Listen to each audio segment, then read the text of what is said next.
I never thought I'd post something like this, but what happened last week is eating me alive.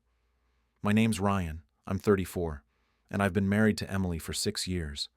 We're that couple people think has it all together. Stable jobs, a nice little house on the edge of town, two lazy cats, Friday night pizza rituals. But that illusion cracked the moment I came home and found my wife waiting for me with a smile that didn't belong to her. At first glance, everything looked normal. Same blonde hair, same soft gray hoodie she always steals from me, same dimple when she grins. But there was something off, like a familiar song played a half step wrong. She hugged me tighter than usual, almost too long. Her perfume wasn't the faint vanilla I bought her last Christmas. It was heavier, floral, like someone trying too hard. "Missed you," she whispered, brushing a kiss on my neck. It should have felt comforting. Instead, I felt this weird static under my skin. I asked where she'd been all afternoon. She said, "Running errands," with that smooth tone Emily uses when she's lying about something harmless, like hiding birthday gifts. We ate dinner together. Chicken pasta she claimed she found online. Emily hates cooking and always jokes she could burn water. Yet here she was, twirling noodles like she'd done it 100 times. After dinner, she curled up on the couch beside me and started asking questions she hadn't asked in years, about my job, my mom's health, even my favorite band in college. It felt like someone studying for a test about me. Halfway through a movie, she laughed, loud, throaty, confident. Emily's laugh is quieter, almost nervous.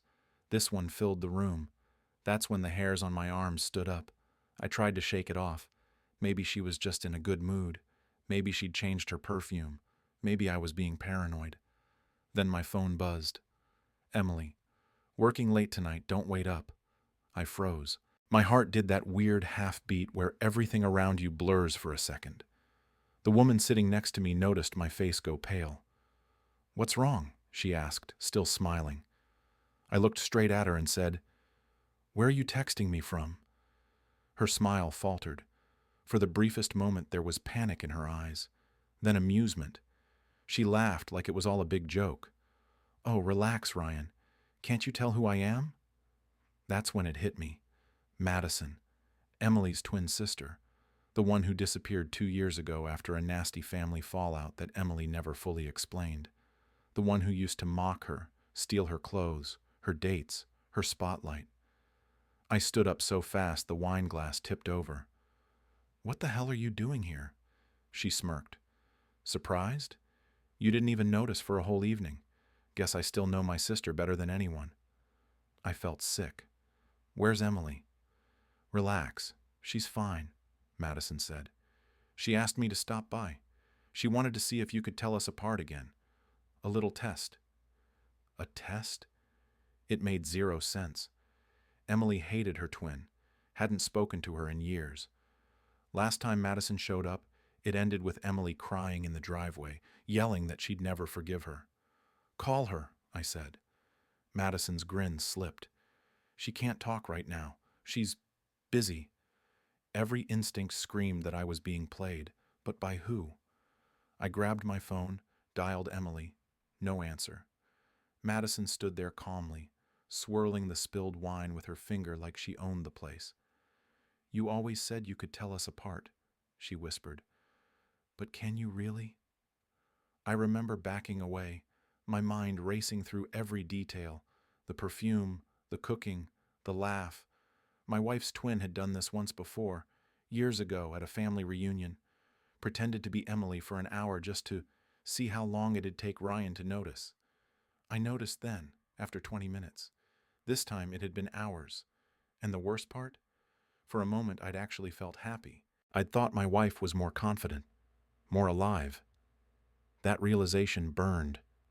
When Madison finally left, she blew a kiss and said, "Tell Emily I said hi. She knows what she promised." She knows what she promised. Those words still loop in my head. Because when I confronted Emily the next morning, she didn't deny it. She just went pale and whispered, "Please, Ryan, don't let her back in." Now I'm stuck wondering who's lying to me. My wife, or the woman who looks exactly like her. And deep down, I can't shake the feeling that this time, Madison didn't come back for attention. She came back for revenge. I barely slept that night. Every creak in the house sounded like footsteps. Every shadow on the wall looked like her. I kept replaying Madison's words. She knows what she promised. By morning, Emily was quiet, pale, avoiding eye contact. She moved around the kitchen like she was made of glass. I didn't even ask if she wanted coffee. I just handed it to her. She flinched when our fingers touched. "Emily," I said softly. "She was here last night." Her hand froze midair. "Who?" "You know who. Madison." She set the mug down and pressed her palms against the counter. For a second I thought she might break down, but instead she just said, "What did she tell you?" "That you invited her," I said. Emily's eyes filled with something between fear and disgust. Of course she said that. That's what she does. Twists everything. I'd heard bits and pieces of their history before. They'd been inseparable as kids. Same laugh, same crushes, same handwriting. Then one day, it all turned toxic. Emily said Madison became obsessed with copying her, even lying about having the same injuries, the same memories. Then one summer, Madison showed up at Emily's college pretending to be her. Got her kicked off a scholarship program when the school realized there were two Emilys. Emily swore she cut her off after that, but hearing her now, I wasn't sure she ever really escaped. "Ryan," she whispered, "you have to stay away from her. You have no idea what she's capable of." Her voice shook. "She ruined our parents' lives, and she almost ruined mine. I thought she moved away. I thought she was gone." I wanted to believe her. I really did. But part of me couldn't ignore how strange she'd been lately. The missed calls, the late nights at work, the sudden changes in mood. So I asked, "What did you promise her?" Emily froze. Her jaw tightened. "I don't know what she told you, but whatever it was, don't believe her." Then she walked out, grabbed her keys, and left for work like nothing happened. I stood there staring at the empty mug she left behind. My reflection in the window looked as confused as I felt. That's when I noticed something taped to the front door. A small white envelope. No address, just my name scrawled in handwriting that looked eerily familiar. Inside were old Polaroids. Emily and Madison, early 20s, sitting with a man in a lab coat. All smiles. On the back of one photo, someone had written, "Dr. Collins. He knows who the real one is." I swear my hands went cold holding those pictures. The twins were identical. Same freckles, same necklace, same everything. But something about Madison's smile looked off. Like she knew something Emily didn't. That night, I waited for Emily to come home. She didn't. No text, no call, just silence. Around 11 p.m., my phone buzzed. Unknown number. "M. If you want the truth, come to the diner on Route 17 tomorrow at 8, alone. Madison." My first instinct was to delete the message, but the longer I stared at it, the more my curiosity burned through my fear. Emily had secrets. I could feel them like static in the air, and if Madison was right, I'd been living with a stranger. So yeah, I'm going.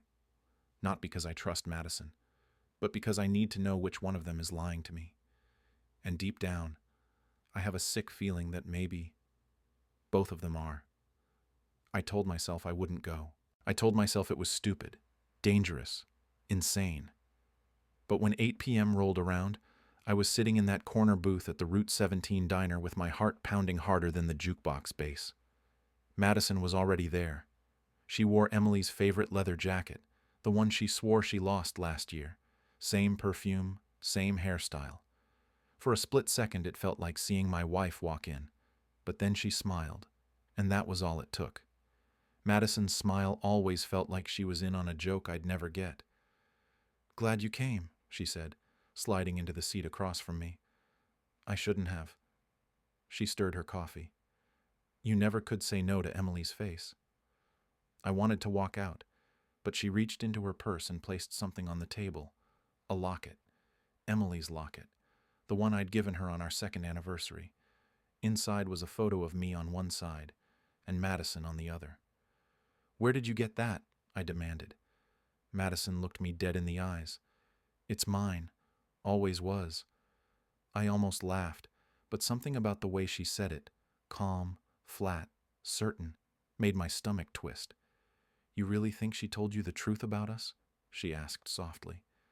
"She told me enough," I said. "She told me to stay away from you." Madison leaned closer. "Of course she did. She doesn't want you to remember what really happened." "Remember what?" She tilted her head, studying me like a specimen. "That summer in college, the one she never talks about." I didn't answer. Emily had always avoided talking about that year. She dropped out for a semester, came home for her health, and wouldn't let anyone visit. Her parents said it was stress. I believed them. Madison sighed, took a sip of coffee, and said something I still hear in my head. "You think she's the victim. She isn't. She took everything from me. My life, my name, even my husband, you." My skin went cold. "You're insane." She smiled, a slow, knowing smile. "Am I? Then why does she hide the scar behind her ear? Why does she avoid cameras? Why do your wedding photos look wrong?" I didn't have an answer. She stood up, leaned in close enough for me to smell that heavy floral scent, and whispered, "Ask her about Dr. Collins. Then watch her face." Then she walked out, leaving the bill and my sanity behind. When I got home, Emily's car was already in the driveway. The house lights were off, but I could see her silhouette in the kitchen window. I walked in quietly, half expecting Madison to be standing there instead. Emily turned, startled. "Ryan, where were you?" "Out," I said. "Thinking." She nodded slowly. "About her?" I didn't answer. Instead, I pulled the locket from my pocket and placed it on the counter between us. Her face drained of color. "Where did you get that?" she whispered. "You tell me," I said. "She said it was hers." Emily's hands trembled. "She's lying. She's always lied. You can't trust her." "Then tell me about Dr. Collins." Her eyes snapped up to mine, wide, terrified. For a few seconds, she didn't move. Then she whispered, "You talked to her. Answer me." She backed away slowly, shaking her head. "She's trying to ruin us again. Please, Ryan, you don't understand." "Then help me understand." She covered her mouth with both hands, tears starting to well up. "You promised me we'd never talk about that again." That word, again, hit me like a hammer. What did I promise? She didn't reply. She just kept crying and whispering, "She can't have you. Not again." That night, Emily locked herself in the bedroom. I slept on the couch, staring at the ceiling, trying to convince myself I wasn't losing my mind. But when I finally drifted off, I woke up to a sound. A quiet click from the front porch. The door. I went to check, but no one was there. Just another envelope on the doormat. Inside was a single Polaroid. Emily, or Madison, asleep in bed. And underneath it, in neat handwriting, "You still can't tell which one of us is lying, can you?" When I woke up the next morning, I half expected Emily to be gone.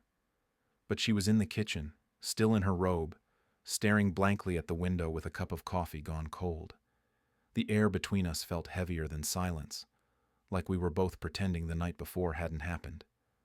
"Who took this?" I asked, sliding the Polaroid across the table. She didn't even look at it. "Throw it away." "Emily, just throw it away, Ryan." Her voice cracked, the first hint that she was holding something back. I sat down across from her. "You need to tell me what's going on. Who's Dr. Collins?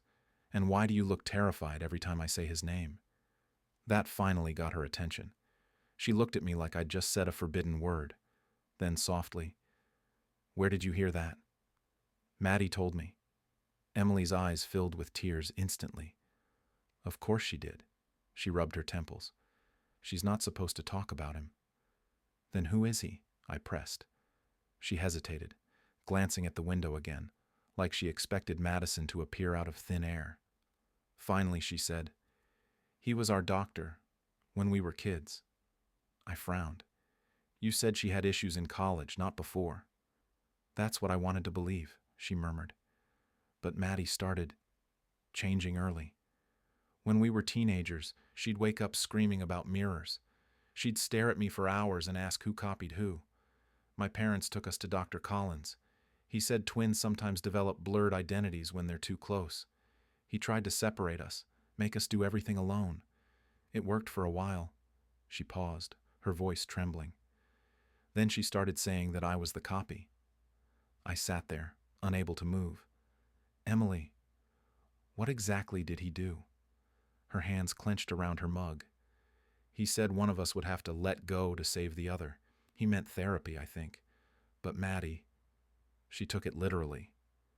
That phrase stuck in my head all day. Let go. I spent the afternoon digging. Dr. Collins's name came up faster than I expected. Retired psychiatrist, once accused of experimental boundary therapy in a private institution 20 miles north of town.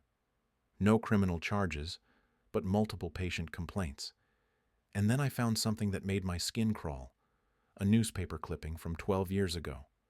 Twin sisters found after hospital incident. One patient transferred, one discharged. No names, no photos, just twin sisters. That night I confronted Emily again. She denied everything, of course, until I showed her the article. Her face went pale and she whispered, "He promised to erase that file." "What file?" I asked. She didn't answer, just said, "You don't know what you're digging into, Ryan. If she finds out you talked to him." "She who?" But Emily just kept shaking her head, repeating, "It wasn't supposed to happen again." Around midnight I couldn't sleep, so I went into the garage to get some air. That's when I noticed something taped under the windshield wiper of my car. Another envelope. Inside, a photo of Dr. Collins, older now, standing in front of what looked like an office door. On the back, written in Madison's precise handwriting, "He knows which one of us was in the hospital. Ask him before she does." I swear I felt someone watching me from the driveway. But when I turned, there was only fog and the faint echo of heels clicking away on asphalt.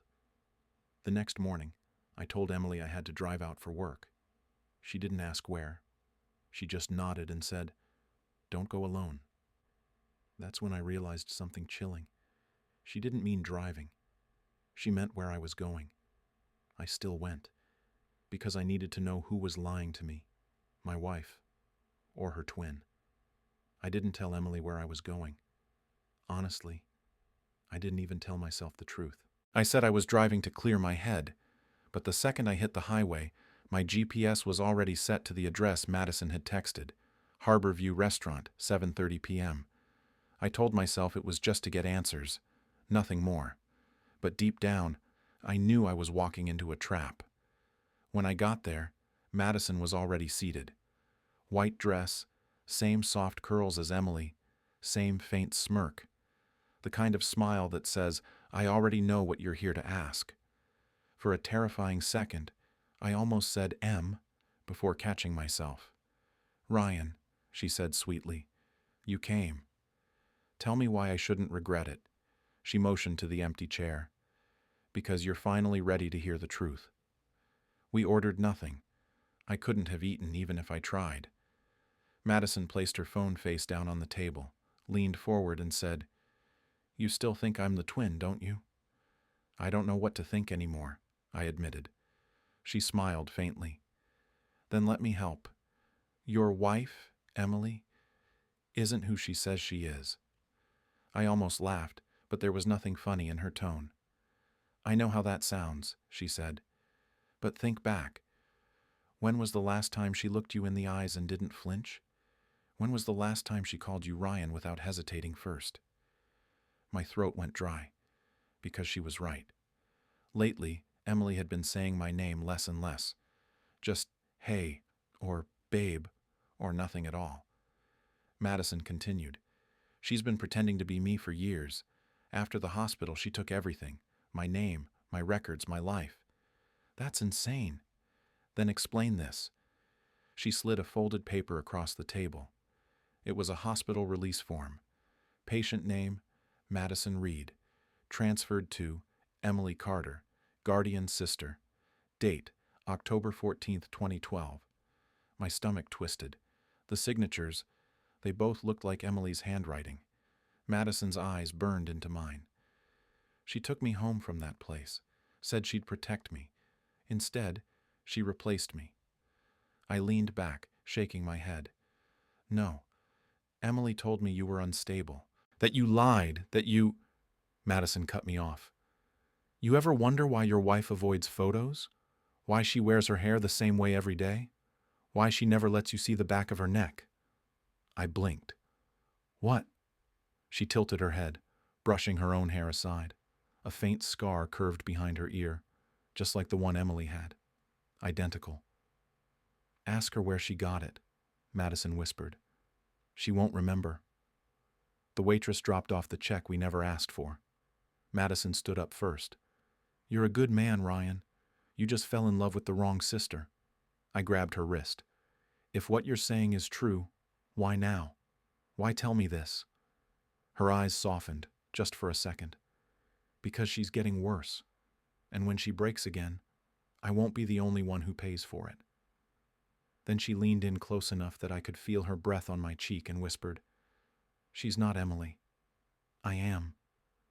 Before I could react, she slipped out the door and into the night. I sat there for a long time, staring at the half-empty glass of water she'd left behind, watching the condensation drip down like clock hands. I should have gone straight home. I should have confronted Emily right away. But I didn't. Instead, I drove aimlessly through the dark, replaying every conversation, every smile, every time I'd brushed off something that didn't add up. By the time I pulled into our driveway, the lights in the house were off. Emily, or Madison, was asleep. I stood there at the doorway, staring at her silhouette in bed, trying to recognize the woman I'd promised to love. But all I could think was, what if I've been living with the wrong one all along? I didn't sleep after that dinner. I couldn't. Every time I closed my eyes, I saw Madison's face.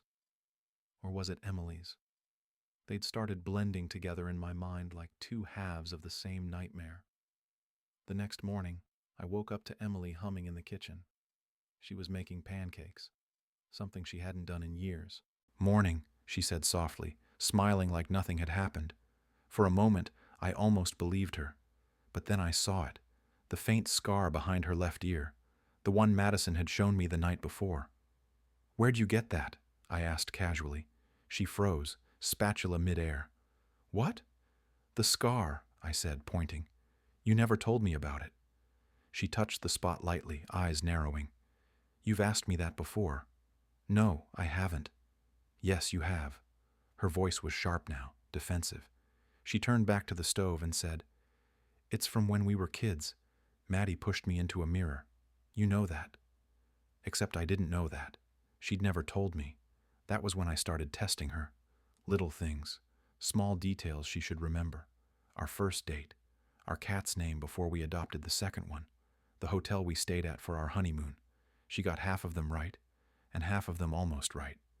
It was the almost that terrified me. I'd say, remember when the waiter dropped the cake at our wedding? And she'd smile and say, yeah, on the terrace. We were married indoors. Tiny differences. Enough to make me question everything. One night she came to bed late, smelling faintly of that same heavy floral perfume Madison wore. When I asked where she'd been, she said, at the store. But there were no bags. I started keeping a notebook, writing down everything she said, every inconsistency. It felt crazy, but it was the only thing keeping me sane. A few days later, I called the number on the back of that photo Madison had left, the one of Dr. Collins. He answered on the second ring.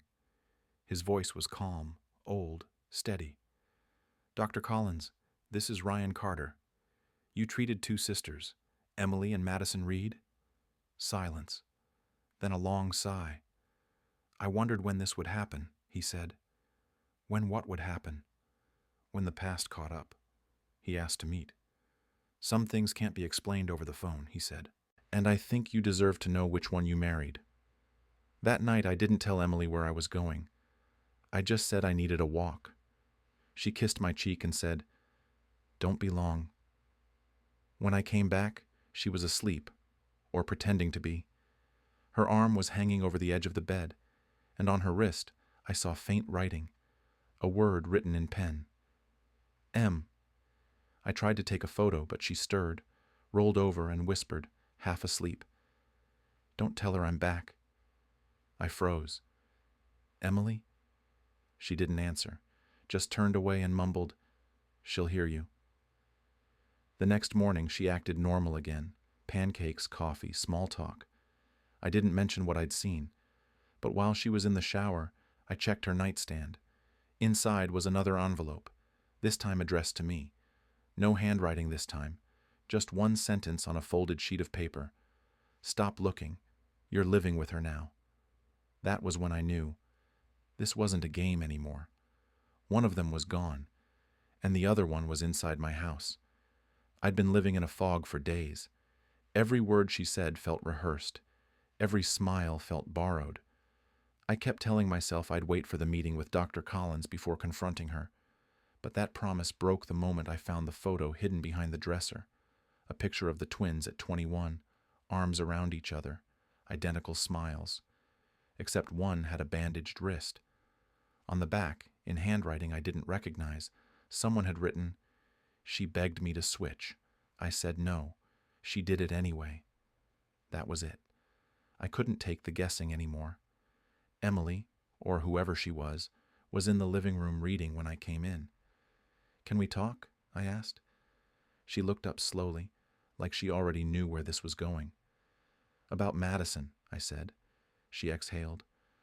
"What did she tell you now?" "That you switched. That she's you, and you're her." Her face twitched. Not a full expression, just a tiny flicker, like her mask had slipped for a second. "That's not true," she said quickly. "She's manipulating you. She's always done that." "Then why do I keep finding things that belong to her in this house? Her perfume, her jewelry, her handwriting." "She left them here," she snapped. "She does it on purpose to mess with me." "Then why?" I said, raising my voice now. "Does the woman I married keep forgetting our life?" She froze, completely still. For a moment, I thought she'd shut down, but then her shoulders started to shake. "Ryan," she whispered, "I tried to protect you from this." "From what?" She covered her face with her hands. "From the truth. From me." I didn't say anything. I just waited. She lowered her hands, tears streaking down her cheeks. "That summer after college, Madison had a breakdown. I brought her home. Dr. Collins said the only way to help her was to make her feel like she could start over. So I let her pretend to be me for a while. It was supposed to be temporary." I stared at her. "You what?" "She was calmer when she thought she was me," she said, voice shaking. "She cooked, she smiled, she remembered things. The doctor said it was working. And then?" She stopped pretending. She looked right at me. When she got better, she refused to give it back. My name, my life. Everyone believed her because she acted so normal. I was the one who sounded crazy. I felt like the room tilted. "You're saying Madison took your identity?" "Yes," she whispered, "and she's been living as Emily Carter ever since." I didn't know what to believe. It made sense, too much sense, but that was the problem. It sounded scripted. "So, who are you?" I asked quietly. She hesitated. "Madison." I swear my heart stopped. She reached for me. "But I'm not who I used to be. I changed. I became her because it was the only way to survive. I didn't mean to fall in love with you, Ryan, but..." I stepped back. "Stop." Her tears turned to panic. "Please, you have to understand. She was never coming back. I just wanted to live." I couldn't breathe. Every photo on the wall looked like evidence in a crime scene. Every memory suddenly felt stolen. She stood there sobbing. "I loved you. I still do. You just never knew who I really was. I left before she could say anything else, drove until the city lights disappeared. When I finally stopped the car, my phone buzzed. Unknown number again. M. Now you know what she told you. Ask yourself, which one said it first? I threw the phone onto the passenger seat and just sat there, staring at nothing, realizing I had no idea who M even was anymore. After that night, I stopped trying to sleep. Every creak in the house felt like a warning, every whisper of wind like someone saying my name. I kept the lights on, my phone recording, just in case. Part of me wanted to believe her, Madison, Emily, whoever she really was. But another part couldn't ignore the possibility that everything I'd heard so far was just another performance. If she really was Madison pretending to be Emily, there had to be proof. That's when the idea came to me. I'd get a confession. On record. No more guessing. No more, he said, she said. The next day, I told her I wanted to talk. I acted calm, gentle, even apologetic. You were right, I said. We should clear the air. Meet me tonight. Same diner as before. She hesitated, then nodded slowly. Okay. But after tonight, no more secrets. She didn't know my phone would be recording the whole thing. At 8 p.m., I sat in the same booth, phone face down, mic on. The restaurant felt emptier this time, the air too quiet, too careful. She arrived 10 minutes late, hair down, dark coat, face pale like she hadn't slept either. Ryan, she said softly, sliding into the booth. You look awful. Been better? We sat in silence for a moment before I said, I just want to know the truth. No more lies. Who are you really? She bit her lip. I told you already. I need to hear it again. Her eyes met mine. I'm Madison. Emily's gone. Gone where? Her gaze drifted toward the window. You wouldn't believe me. Try me. She hesitated, fingers trembling. She didn't want to live anymore. I tried to stop her, I swear I did. But she... Her voice broke. She looked down. She said if I wanted her life so badly I could keep it, and then she disappeared.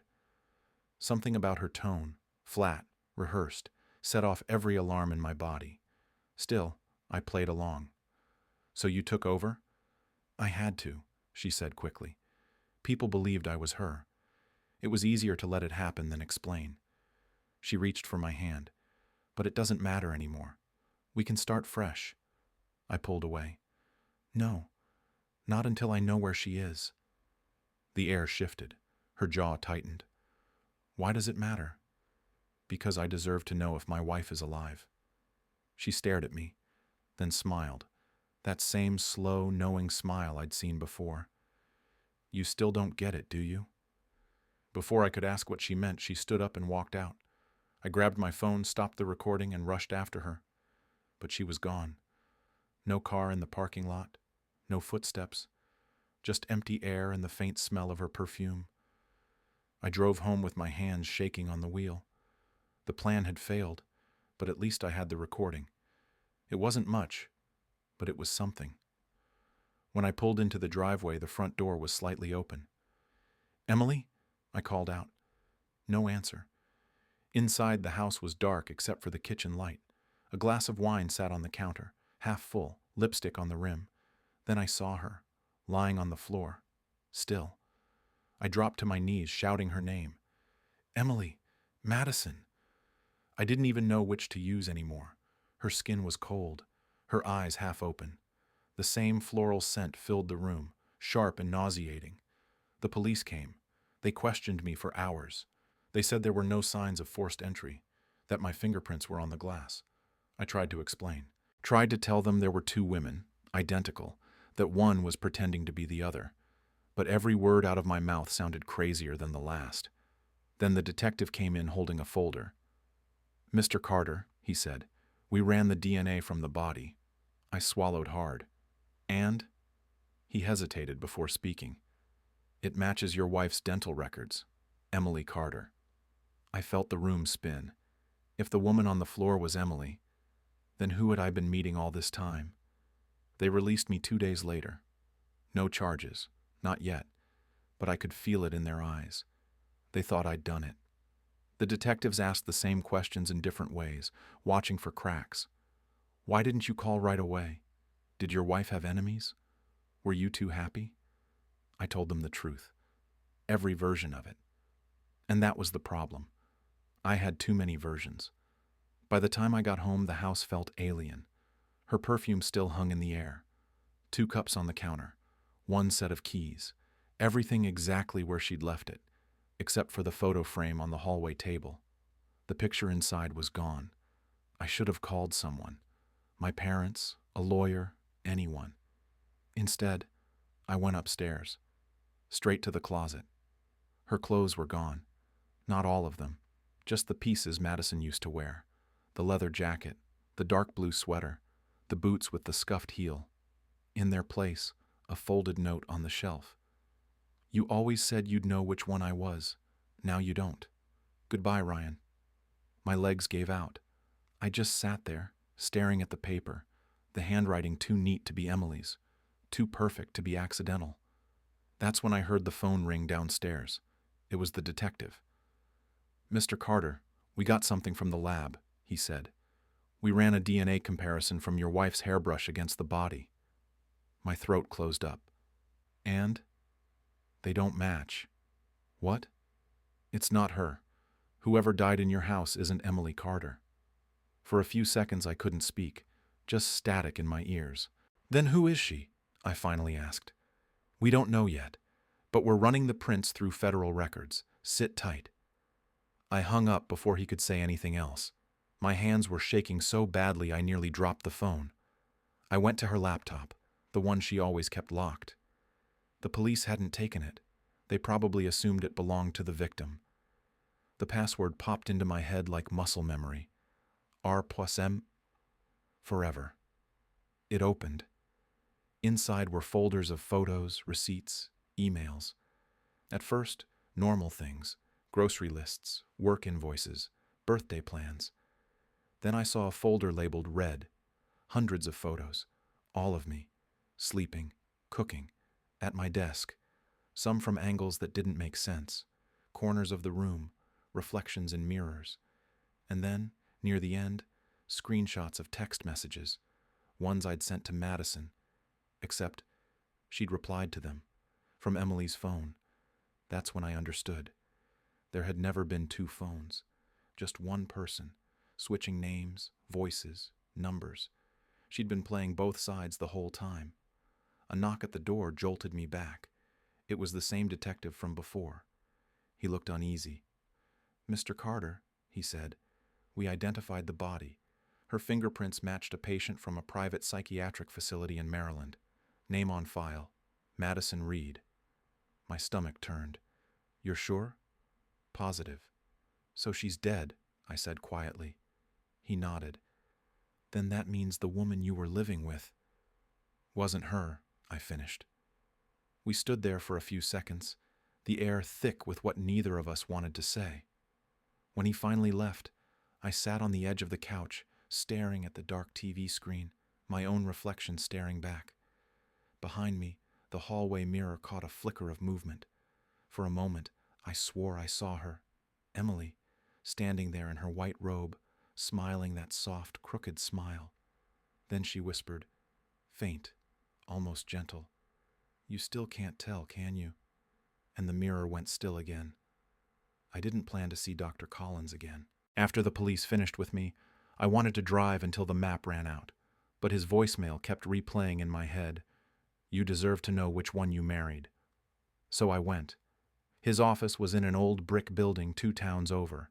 No sign, no receptionist, just a brass plate that read, C. Collins, Ph.D. Inside, everything smelled of dust and antiseptic.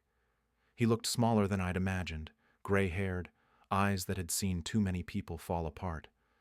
Ryan, he said softly, I was afraid this day would come. I didn't sit down. Just tell me which one died. He folded his hands. I wish it were that simple. I slammed a photo on his desk, the one of the twins smiling beside him years ago. You treated them. You know the truth. He studied it for a long moment. Then he said, "There weren't two patients, Ryan. There was one." I laughed. Actually laughed, because it sounded insane even for him. "What are you talking about? I met both of them." He shook his head. "You met two sides of the same person." He opened a file drawer and slid a thin folder toward me. Across the top, Emily Reed, later Carter. Inside were progress notes, test results, taped on Polaroids. One line burned into my eyes. Diagnosis: dissociative identity disorder. Secondary identity: Madison. I kept reading, session after session. Emily talking about her twin, blaming her for accidents, for lost time, for bruises she couldn't explain. Dr. Collins's notes: patient believes her alternate identity is a separate sister. Responds violently when confronted. My knees nearly gave out. No, I talked to her. Madison was real. She texted me. She met me. Emily wrote to herself. He said gently. She'd switch. The accent, the perfume, the handwriting, all her. You fell in love with both versions, Ryan. You just never realized they shared the same body. I backed away from the desk, shaking my head. Then who's dead in my house? He sighed. From what you've told me, probably the identity she was trying to bury. Madison. So Emily is alive? She was. For a while, at least. He looked almost sorry. Sometimes when a dominant identity dies, the others go with it. I left without another word. The drive home felt endless. Miles of empty road, the world blurring at the edges. When I finally reached the house, everything was still. The police tape fluttered on the porch. I unlocked the door, half expecting to see her standing there again. Inside, the air felt colder than before. I walked upstairs, opened the bedroom door, and stopped. On the mirror, written in faint red lipstick, were 4 words. Thank you for believing. Below it, the same locket, our locket, hanging from a nail. Inside, the photos were gone. Just a small folded note instead. It's quieter now. E.M. I don't remember how long I stood there. Eventually, I sat on the floor and just stared at the mirror until my own reflection started to look like a stranger. Some nights I still hear her voice. Sometimes Emily's, sometimes Madison's, whispering from the dark corner of the room. And every time, it says the same thing. You never really loved one of us, did you? I don't answer anymore, because maybe she's right. Maybe there was never a them at all, just her and me, and the silence that followed when both halves finally disappeared.